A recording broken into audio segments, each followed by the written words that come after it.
Normal. That's what everyone wanted to be, right? Wrong. Not here, not now. Now, you want to be abnormal. You wish to have gifts, powers.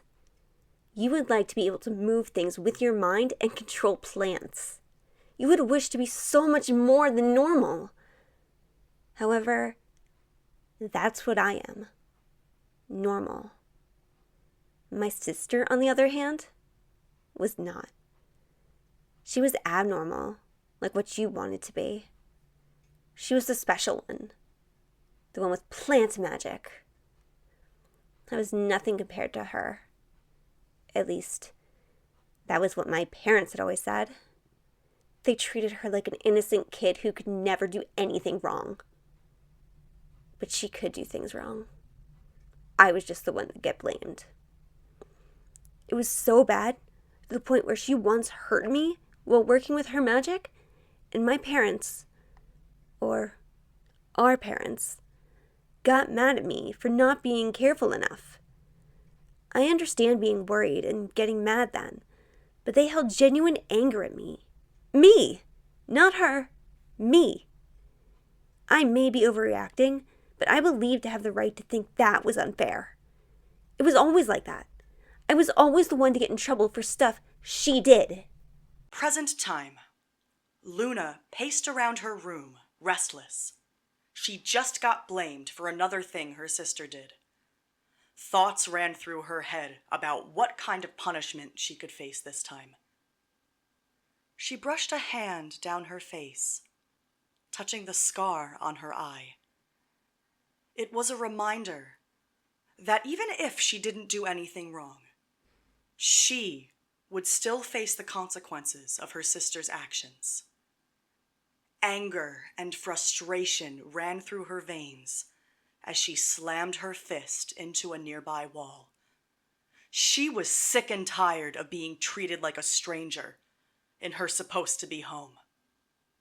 While she seethed in dark emotions, almost like they sensed it, a shadowy figure appeared in the corner behind Luna's back. Red eyes were seen through the figure. Only noticeable features were those eyes, curved horns, and the creature's claws. Its voice spoke, deep and heavy. Oh, young one, how horribly those people have treated you. Luna jumped from the sound of the voice behind her, and she whipped around, only to see the ominous creature standing tall in front of her.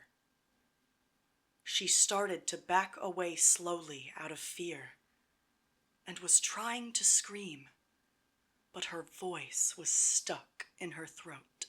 No need to be scared, young one. I simply wish to help with your situation. While the figure spoke, Luna stood, shaking from fear and anxiety. Her heart raced, and her thoughts ran wild. She tried to move or to speak, but when she looked at the figure's eyes, all those things seemed impossible to do. Those eyes seemed to be drawing her in. They seemed to be trying to convince her that it wasn't a threat. I can feel your rage, young one. But what if I told you that I can take that awful feeling and use it to make you abnormal, just like your dear sister? The figure seemed to move closer to her, but Luna was no longer scared. Just curious. Curious about what this figure meant. I will grant you power, but in turn, you must help me. Oh, but isn't that all you've ever wanted? To be like your sister, or even be better than her? Well, I can make it happen. All you need to do is form one little pact with me, and I can make your every dream come true. Oh, young one. Luna stood still for a second, contemplating his offer. On the downside, she would have to help the figure with whatever he needed. On the bright side, she would finally be able to show that she was worth something to her sister, her parents, everyone. She shook the figure's hand and agreed to the deal. Deal. Red magic began to circle the two as a transformation took place. As Luna's clothes changed, so did her mind. For what she didn't know was that agreeing to help the figure was agreeing to help the Shadow King, Akia, take over every kingdom. With the deal made, she lost not only her mind that day, but her free will as well. From now on, her body, mind, and soul were at Akia's disposal.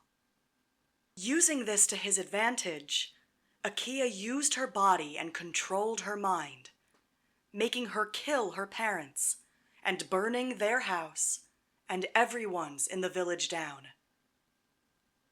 While she did this, her sister Anna was out of the village, practicing her magic.